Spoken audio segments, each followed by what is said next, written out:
Welcome to In This Body, a podcast where we dive deep into the potent power of embodiment. I'm your host, Ailey, Jolie, a psychotherapist deeply passionate about living life fully from the wisdom within your very own body.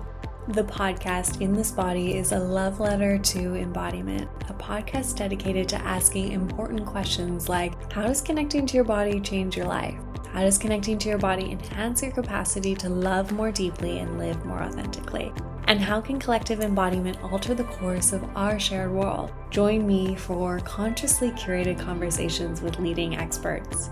Each episode is intended to support you in reconnecting to your very own body. This podcast will be available for free wherever you get your podcasts, making it easy for you to stay connected to In This Body, the podcast with me, Ailey Jolie. Welcome back to In This Body. Today I'm joined by Jaycee Gossett, a pioneer in the realm of movement who has significantly impacted how we engage with fitness and embodiment through her role as a founding teacher and the vice president of experience at The Class. At The Class, Jaycee has helped to craft a method that uses physical activity not just for fitness, but as a portal to deeper emotional and mental clarity. Her approach intertwines the cathartic release of physical exertion with the mindfulness and meditative practice, creating a powerful platform for personal transformation. I personally know that I wouldn't have survived the pandemic with the same level of mental clarity and ease in my body if I hadn't actively been engaging with The Class online and specifically Jaycee's teaching. Today, Jaycee will share her insights on the intimate connection between movement and our emotional landscapes, how to navigate the complexities of wellness cultures, and the ways in which embodiment can foster a more profound sense of self-awareness and healing. Jaycee, welcome to In This Body, the podcast with me, Ailey Jolie.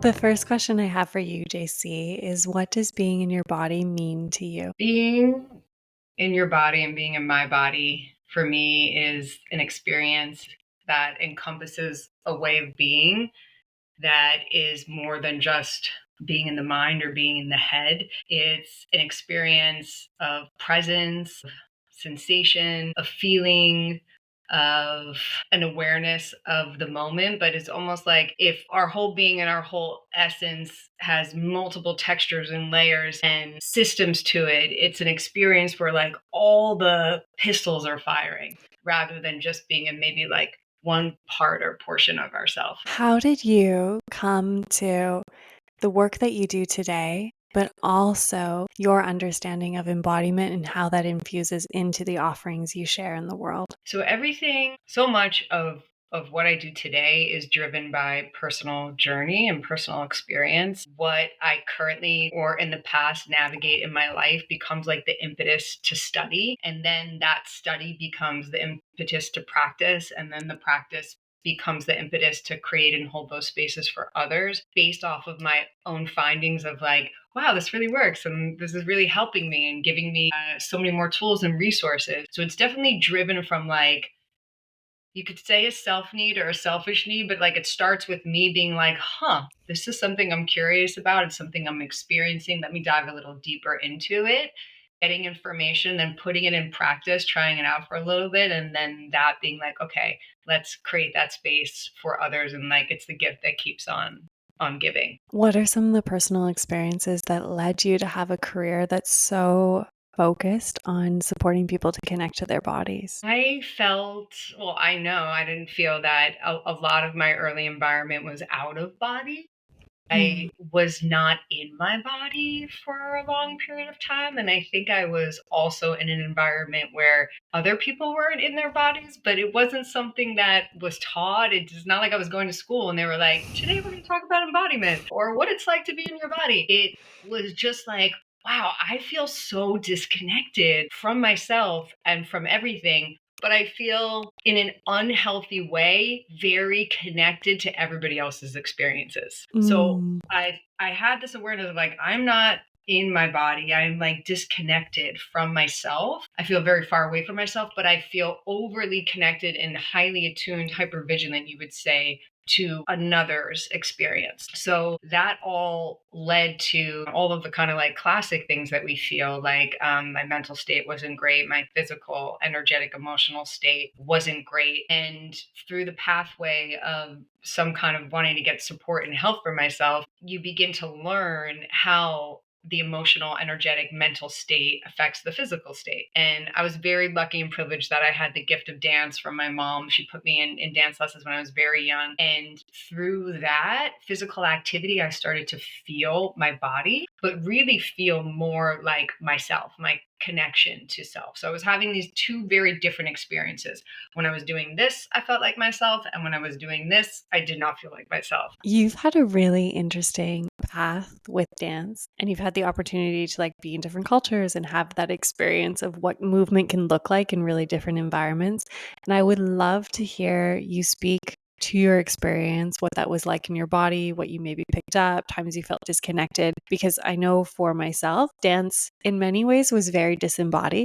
Yeah. And it could be very disembodied, but it did give me a spatial awareness and a kinesthetic awareness, but not necessarily an interoceptive awareness. And I would love to hear from you, because you have a rich dance background, of like some of that difference of how movement can, yes, deeply connect us, but also can be deeply disembodied depending on our intention and the environment around us. Totally. And when I first started dancing when I was a kid and I was young, it was really just fun. It was just kind of moving, and there wasn't very high pressure, high stakes. And then as I got older and went deeper into the path of dance, and that showed up in like competition and performance and dancing for commercials, there then began this extra layer that was about the external. It was like an outcome. It needed to look a certain way. It was very high pressure, high stake, very like technical, and then very competitive. And the competitive piece, and I'm competitive with myself. I don't like to compete with other humans or beings. Like I would much rather dance together than ever against each other. It doesn't compute for me like that. So when those extra layers started to come in, and I noticed that the focus for me started to shift from like, wow, I just really love this. And it's giving me a vehicle to express myself and honor what's real for me, and started to move into this place of now it's about, are you better than that person? And is that person better than you? And did you get the job? And did you win? And it started to really move to this place that was not about healing or embodiment, but the opposite. And the more that started to present itself, actually, then it began to flip, right? Like my mental state, my emotional state, my physical body, I started to see like, oh, wow, I'm not getting the same result that I used to. It's also not the same environment. And from that place, I started to explore really more of like the healing world of dance. I had found Gabrielle Roth and Five Rhythms. I read all of her books. I found Shiva Ray and yoga trance dance, and a whole like other world opened up to me from this is what performance, competition, winning, being the best looks like, versus, oh, we can do all of this towards a pathway for healing for ourselves and others. And then that kind of just pushed me a little bit more over into this side. Could you share a little bit more about the Five Rhythms and Chivalry and trance dance? Because these are things that I've experienced. I deeply love them. I find them profoundly healing. They've led me so far.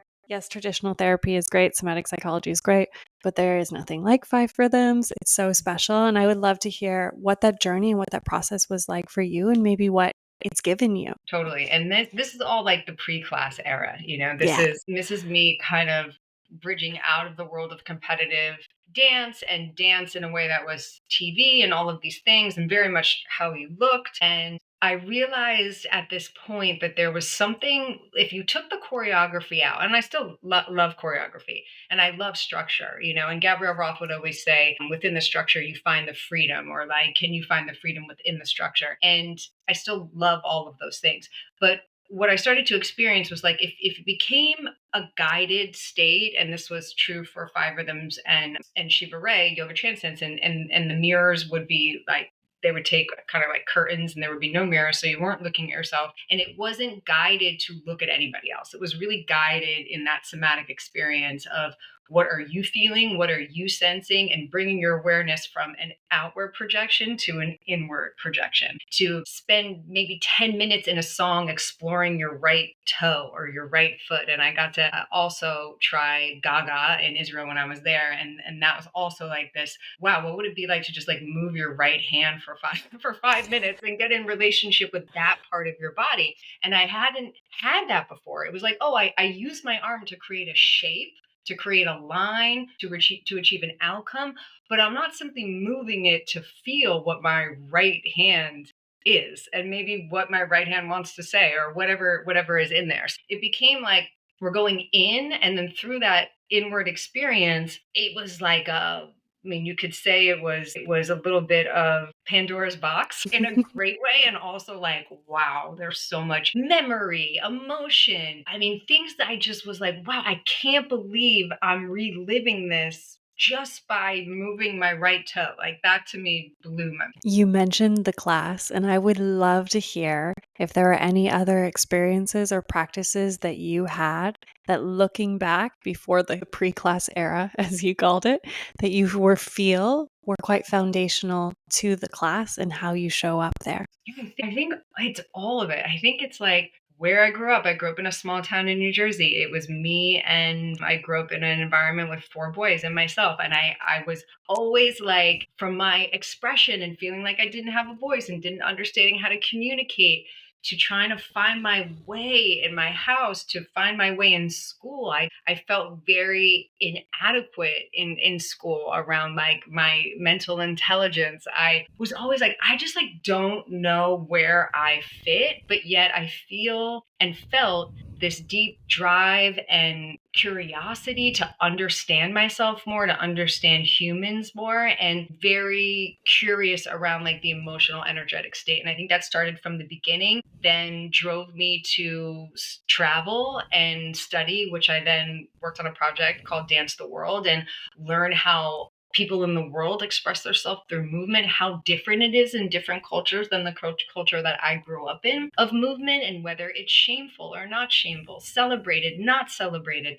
done with your family, not done with your family. And through the human experience, while we're all having a different lived experience, there is similar themes, and whether those are like relationships, career, relationship with self, relationship in the world, while our experiences are not necessarily identical, there are kind of like common themes that we may all experience. And that became a place of investigation for me, is like how what we're doing in movement, how does it help what's happening over there, out there? Could you say a little bit more to how what you're doing with movement helps the collective outside? Because that's something I love and deeply resonates with me. And I would love to hear how you make that link. Yeah. So previously and pre-class and pre all of this, movement was for me either done as a way like to express yourself physically, but then it became like, okay, well, we check the box around like we're doing physical fitness and exercise and burning calories, and we're doing this. And it took like a punishment feeling to it for myself. Like I have to go do this thing because I ate this thing and I need to look like this. And it was like a self fulfilling negative cycle around like punish yourself, you're bad, punish yourself, you're bad. And that was just breeding negativity and making me feel worse about myself. Like I was inherently bad and I needed to do something because I was bad. And it was divorced, the movement was divorced from actually what I was feeling. So when I started to get into these practices, specifically where we go in the class, it's like you're honoring your experience in the movement. You're really being radically honest with how are you showing up? What do you feel in your heart, mind, and body? What is coming with you on your shoulders? What is happening for you in your relationships? How do you feel about the state of the world? And it's not like, okay, forget about all of that and let's just pretend it doesn't exist and do X, Y, and Z. It's like, no, actually, let's bring in your whole experience. What comes with you actually is your whole history. And what happens if you move that? And if you move that, you're expressing energy and emotion, which is ultimately just going to like let the whole vehicle and the whole vessel get clearer, feel like more expansive, build strength and endurance and resilience and all of these things. And once I did a lot of that work on myself, and depending on, where I am in my own process, then can be about the collective. It can be about moving a specific kind of energy, maybe in the world. It can be about, I'm going to dedicate my practice today to bringing health and healing to all beings everywhere, which is like very similar to what my mantra is every single time. But that like we're using our body, we're moving energy, we're creating a ripple. That ripple is felt. And if we're doing that together, it just becomes this like huge wave that we can send out into the world. You may have answered my next question that I wanted to ask you with that beautiful answer, but I would love to hear you describe what is the class for the listener who doesn't know? And what is the core philosophy that is behind the class and how it's structured and presented, which you may have just done? Well, if you're listening and you have not tried the class yet, we are the class, and we are a music-driven somatic experience. Our founder was founded by Taryn Toomey in 2011, and what it does is it helps regulate the nervous system, release stuck energy by moving the physical body. The practice itself integrates a combination of movement, breath, music, sound release to create a physical, mental, and emotional opening. And we challenge the physical state while nurturing the emotional with an emphasis on this mind-body connection. What philosophy do you feel like is really behind it? If there's more you want to add to that. Yeah, I mean, in a way, there's so many things. It's like we exercise the body to ground the mind and open the heart. We move the body to ground the mind and open the heart. What do you feel like really helps people stay in their body so their nervous system is actually being regulated and they're not just experiencing catharsis and getting all the oxytocin and adrenaline and just like disconnecting from the body that often happens in high intensity movement, or not even high intensity movement, just in general when our adrenaline goes up? So we spend a lot of time in the class, and also all of our teachers are very trained in bringing a lot of awareness to the physical and felt sense. So obviously all of these things have to be set up in a way where you're still in your body, you're paying attention to how your body's moving through space and how you are feeling internally as you're moving. So whether that's continuously coming back to feeling your heels tapping the earth and the feeling and vibration that comes with that, to using your hands on your body to bring yourself back into a state of regulation, using the breath, reorienting yourself in the room, come back to where you are, touch your body like you're here, and that guided state where we're physical and then going into energy and emotional, coming back to the physical, energy and emotional, coming back to the physical, with all of the breath, hands on body, cooling the system. So it's not just like blow it out, high intensity.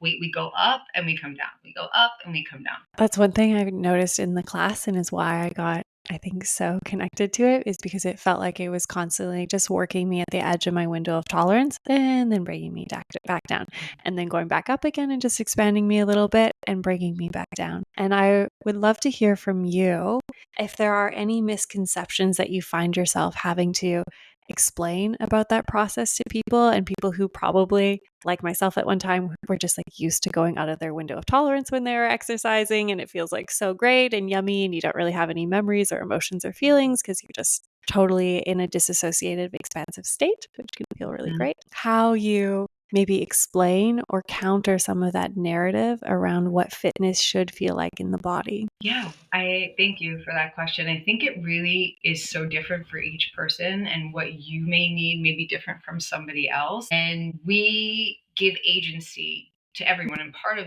the pathway of healing, it is agency, self-agency. And we give people opportunities to take impact, not take impact, take a different shape that feels right for where their body is today, take a different cadence. But if you're in a move and not able to sustain whether the breath or your awareness at a place that is bringing you closer to yourself, then there are all of these options for you to either press on the gas or take your foot off of the gas. And from the outside, it's so interesting always to hear how people explain the class. I think a lot of those misconceptions are like, oh, that's the place where you yell and you cry. That's the place where you do 8 million burpees. And it's always like, yes, and, none of those things necessarily always happen, and they're not mandatory, or like you have to cry or you have to do the burpees. There's a way to enter into all of this that honors your personal experience, your lived experience, where you are, with like lots of options. But I think, for a lot of us, and the environment I grew up in was like all of that was really weird. I mean, it was like you're first of all just moving your body is radical in a lot of mindsets. Like you're just moving to move, you're not moving to like check a box, or you're moving freely without choreography, or you're moving on expression rather than linear expectation. You're making sounds, you're breathing with a bunch of other people in the room. I mean, there's so many, I think, old narratives of why all of that stuff is bad or shameful or not allowed or not okay. And I think that pushes us all around our comfort zone, of like we intentionally get uncomfortable to get comfortable with discomfort so that we can get better at change. Because if it's not moving into a place where we're challenging our own narratives or the projections or what we were taught or what was passed down, then everything stays the same. So pushing yourself in a safe way to understand like what you're coming up against and to be guided safely through that is really like the whole. You may be able to answer this question. You might not be able to answer to it because it might just be so implicit and intuitive to you. But one thing that I've really noticed in the language of you and other teachers at the class, that there is this invitation to challenge discomfort so that it is comfortable, and if it doesn't challenge you, it doesn't change you. But I never hear in the language, and haven't ever heard, an invitation to rest in pain or to force or to push past a limit. And so that's why I bracketed this question as like, maybe you can answer this, maybe you can't. But I would love to hear from you how you hold that line. And maybe that's a line that you found in yourself through your own embodiment. So you just, you know how to gauge that with people, or if there's something that you play with in your mind around pain and how we kind of gently encourage challenge, but not so much suffering. Yeah, great. I think, the definition of pain is very different for each person. And there's pain that's like, if I bend my knee this way structurally, that doesn't work for me. And all of that, we're not looking to touch any of that. Like, I have a shoulder injury from this, this, and this. It doesn't feel good at all when I raise my arm. Great. You never need to raise your arm in class. Perfect. Which is different, then I'm now moving outside of my comfort zone because I'm challenging my muscles and my breath and my mental state of what I feel like I can do differently right now. And while that feels interesting or feels like something, there's a sensation, there's an energy. I'm moving into the unknown. This is the place we want to play a little bit. Maybe you take 2 more breaths there. Maybe you lean in for 2 more seconds, knowing you can lean out for 5 seconds and maybe come back in for 1 second. And that's different than like, because if we keep connecting it back to life, and that's the whole point, is this is a life practice. We're learning tools in the room to really practice out in life. If I'm in a conversation with whoever it is in a relationship in my life, and I'm having a really challenging time holding my power and communicating my needs, I'm not experiencing maybe pain,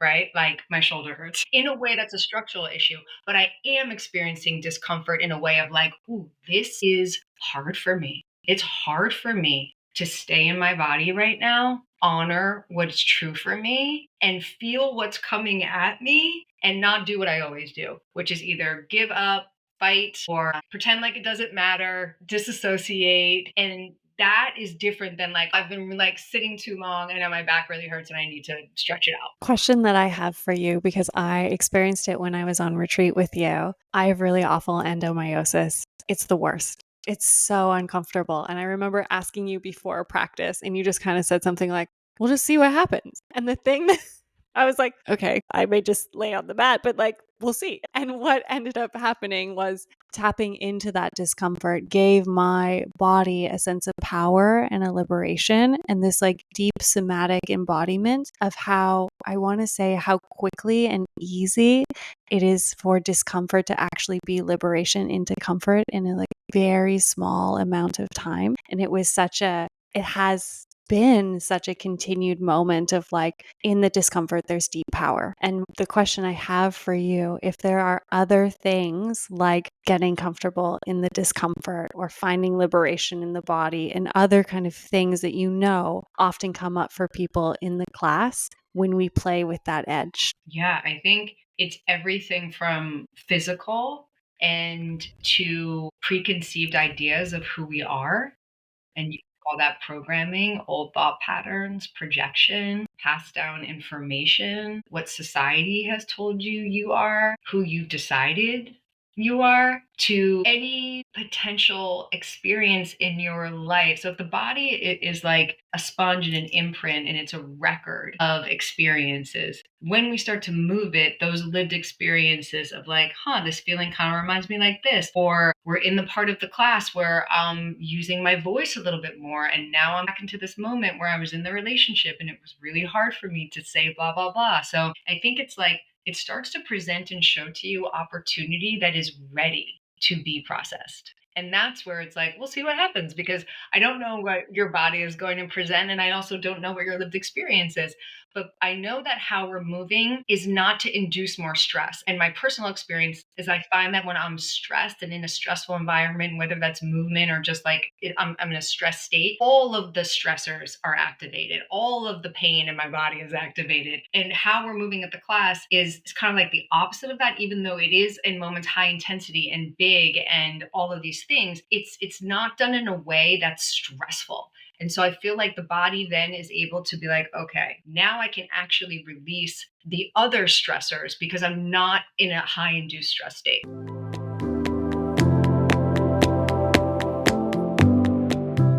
If you're interested in trying the class as a way to connect with your body, the class is very generously offering 20% off the cost of a subscription for their online platform. I'd highly recommend trying a class with Jaycee. Just use the code in this body online at the class digital studio.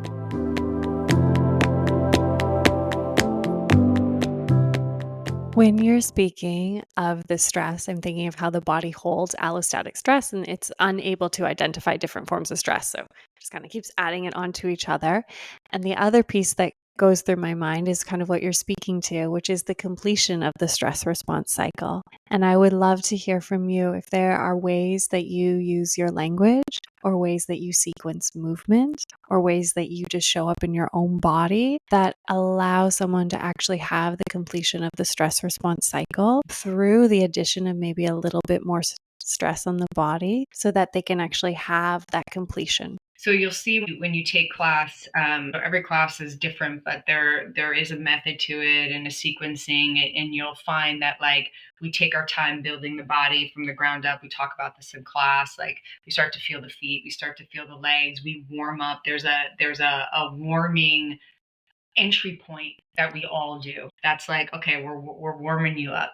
And then we start to take it into a deeper, intense state. And you'll find somewhere in the middle of class or kind of like getting to we're going to come down towards the end before the closing part, there will be this peak, but we're not driving you there from the very beginning. We're like warming it up. I mean, I talk about it a lot with our team is like working the gears. Like if you put your car on the highway and you start in sixth gear, like the whole thing just stalls out. And I don't know a lot about cars, and maybe that's the wrong language. But what I know is that you don't just like go to sixth gear and then the whole system explodes. You're like revving the engine, first gear, taking your time there for a little while until the car tells you you're ready to go to second gear. And we kind of follow that same system of the class of like when the system is ready to go to the next gear. And that a lot is intuitively for the teachers and for reading the room and where we are to safely take it to this place where this peak can happen. And then we have a lot of integration after that. We make sure that there's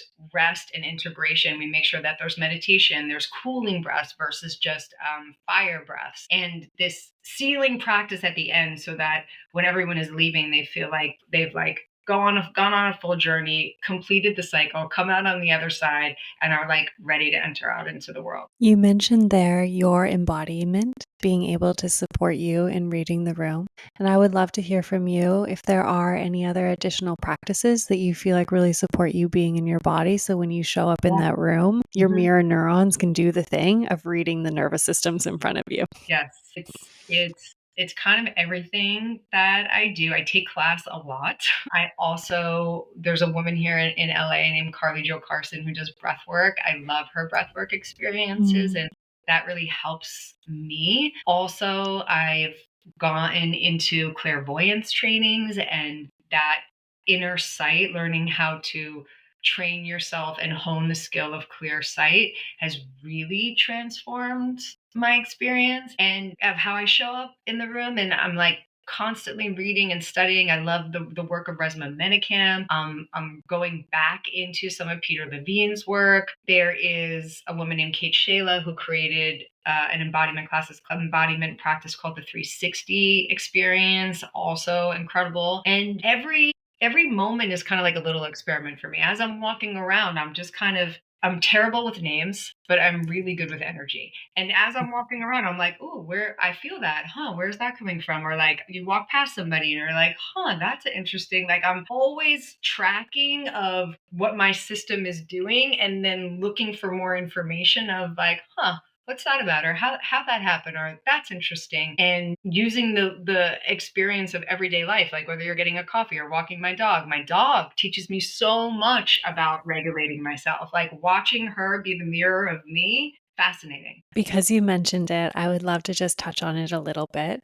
But a topic that I'm super passionate about, and you probably maybe already know this, is the relationship between embodiment and clairvoyancy, or some of what we maybe would perceive as more spiritual skills or the realm of transpersonal, and what that relationship has been like for you between those two things. I feel like clairvoyance and the trainings and the school that I study with gave me a language to something that I was already feeling. And Mhm. this, you can just put it into either like sixth sense. You can put it into, if you're listening to this and you're like, wow, that sounds like very woo woo and out there. But I believe, and through my own personal experience, I had this sense, this thing, but I had no technology around it. I didn't have a language. I didn't have any framework. And what clairvoyance gave me was like, oh, this is a language. This is a vocabulary. There is a technology to this. This gives you words to your experience to help you explain, but also it gives you words to understand what is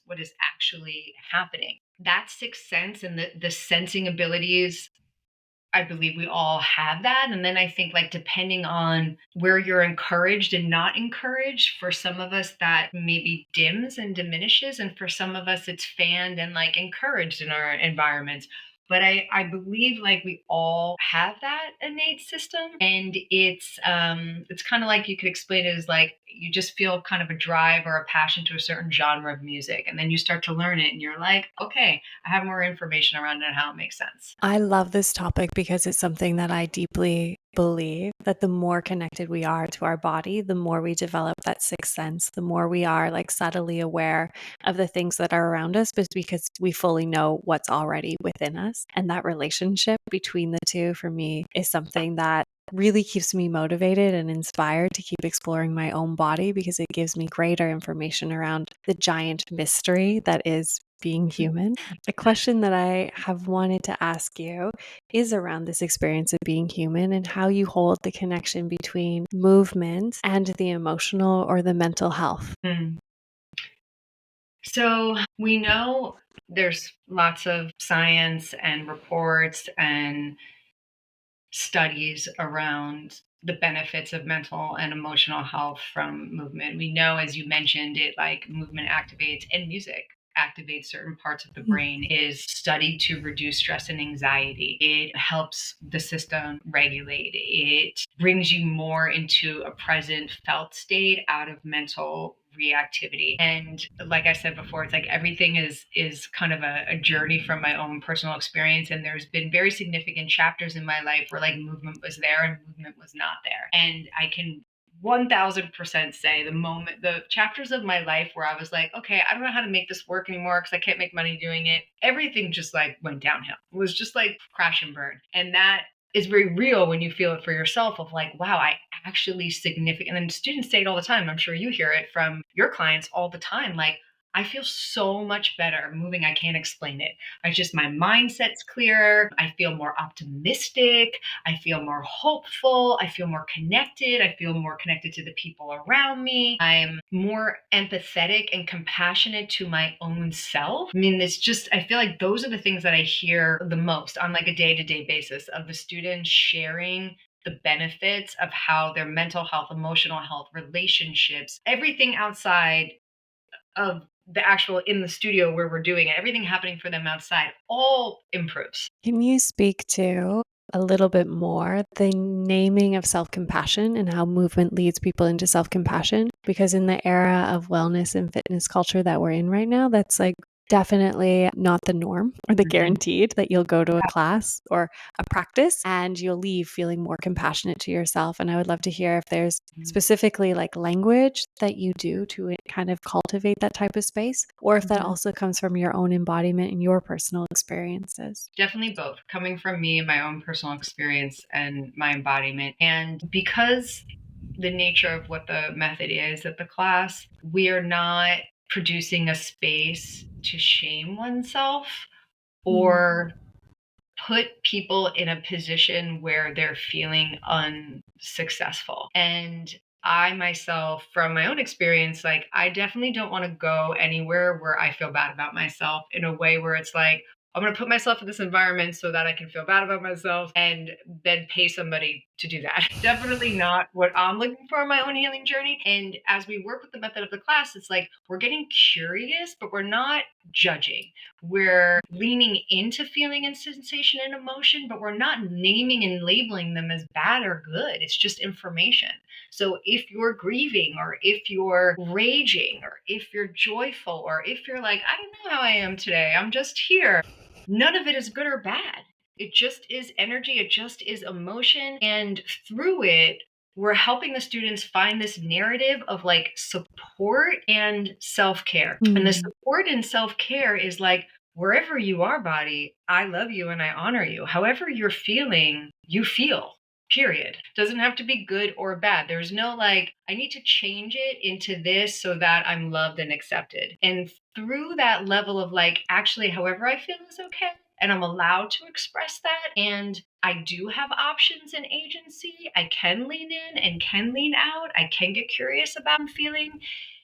And to watch yourself do that, and I say it often at the end of the class, is like you actually can't help but fall more in love with yourself because you're given an opportunity to explore the whole landscape at yourself without anybody telling you it's good or bad or acceptable or it needs to be a certain way. Why do you think agency and autonomy is so important in the class, but also just so important in the process of falling in love with yourself? I think for the many of us, our experience has not been that. We're told what to do, how to do it, how to be. The world tells us it's acceptable to show up like this and not acceptable to show up like that. And through that, we never get to figure out actually who we are, what we like, or what we want, our desires, our passions, because we're constantly from day one being told, like, to succeed, it's this, to be accepted, it's this, to be loved, it's this. It's all very transactional and conditional. And when we remove all of that, there's this beautiful exploration to be like, okay, well, if I'm not going to live by those standards anymore, I have this opportunity to get to know myself. And so by having that agency and autonomy to be like, this is about me for me and an understanding of me and taking out all of the other stuff, what gets to emerge is truth. And truth takes us into the heart. And once we're in the heart, this is where like the love is. And it's not the superficial love, it's not like pretend love. It's not overtly leaning into positivity love, which all of that stuff, I'm not saying it's bad, but it's like actually like, wow, I actually really know myself now. Now I can love myself. Besides inviting self-love and actually getting to know yourself in truth, what other things do you think makes the class very different than other modalities of movement that are popular?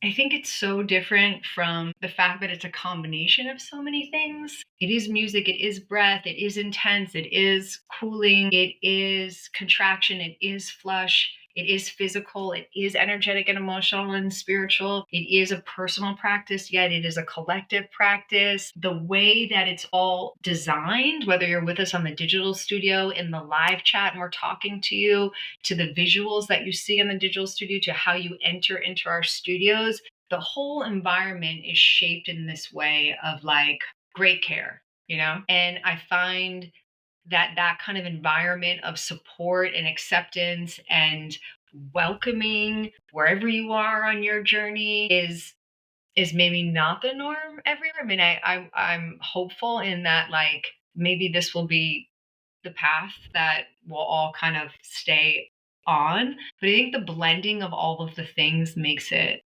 super unique. Could you speak to the presence of community in the class? Because that's something that I have noticed, that anyone I know who's participated in the class, let that be online, in a studio or a retreat, has all made comments to the sense of community and the sense of rapport and connection that are held in those spaces. And I would love to hear from you what it's been like to be in that community, what it's been like to facilitate it, and also just what you've noticed about the power of community. Mm-hmm. It is exceptional. The class community is exceptional. It blows my mind every time I step into class of just like seeing what the group is creating, and whether that's a retreat or in class, how everyone supports each other, how welcoming the people who've been here for 10 years are to the person who's taking their first class, to someone maybe that you wouldn't normally see on a regular basis, to making that welcoming space, and then also giving everybody their own freedom in the room to do what they need to do. So it's very much like this is a personal experience for me, but the community aspect of it drives a different level of energy that's like a rocket ship blasting off into the stratosphere, that is so hard to put into words. But there's that sense of connection and belonging that in itself is ultimately healing. And that's been radically healing for me. And I didn't have a lot of environments like that where I felt just like accepted or welcome and continuously supported, versus like continuously like judged or competitive, or so much about how you looked. And even here in LA, just seeing after the tragedies of the fires, how the community rallied together to support students, and also just like the people, everybody in LA that was affected, not because anyone was telling them to do that, but just like from a pure place of I think the method really brings in a very incredible, unique human. But there's something that like I can't put into words that just blows my mind. I say it on retreat all the time, like the retreat actually is the group. The group is what makes the thing. And it's just so beautiful every time. What have you learned for yourself from being in the community that the class creates, but also in practicing the class for as long as you have been? I learn and learned, and I've been doing this for a long time. It's been, I took my first class in 2013. I've been moving and doing all of these things I started dance when I was like 2, 3 years old, teaching since 2014. And I can say from sheer amazement and also just like, wow, that it never ends. And I don't mean that in a morbid way, like it never ends, but more of like, wow, it just really never ends. There is just like layers and tapestry and textures that is continuously untapped, that it just gets better. It gets more interesting. It gets more beautiful. And I don't mean that like separate of challenge, with the challenge, but it's amazing to be like, you could just keep doing this and doing this, which I have, and it just gets better, but also it continues and continues and continues. What continues to keep you grounded and connected to your very own body and heart besides the class? Are there any other practices that you find yourself engaging often? Definitely my self-care is like water. So taking lots of baths, showers, getting out in the sun as much as I can, being in nature is like the fastest way,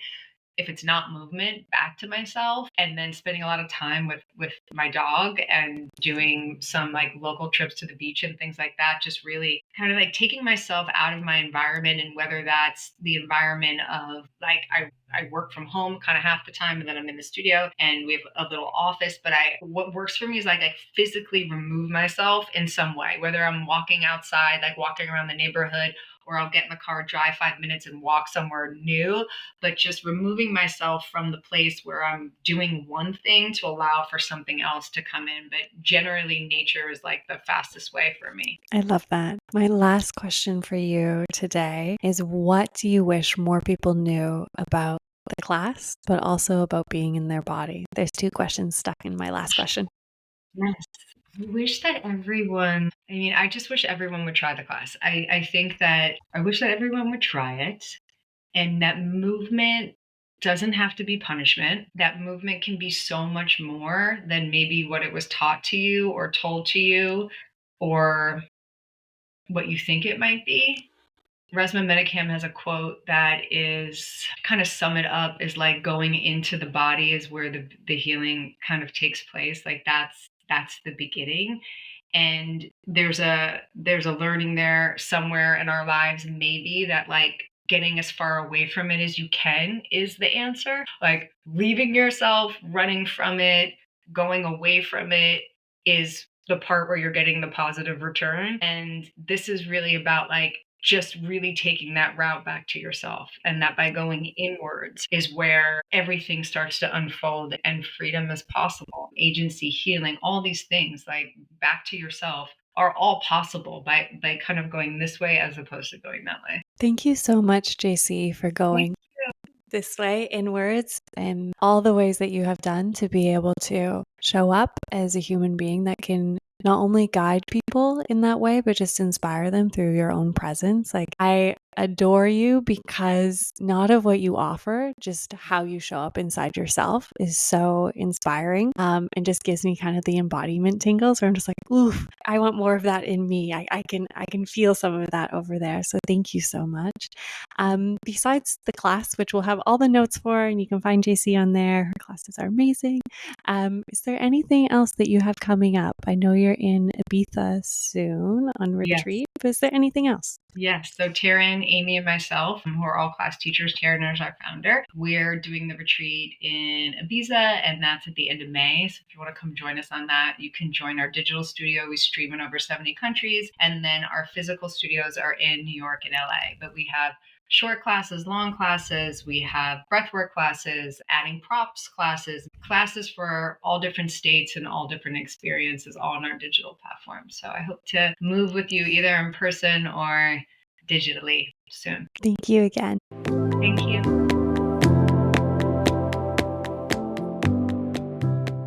If you found value in this episode, it would mean so much to me for you to share the podcast with friends, a loved one, or on your social platforms. If you have the time, please rate and review the podcast so that this podcast reaches a larger audience and can inspire more and more humans to connect to their bodies too. Thank you for being here and nurturing the relationship you have with your very own body.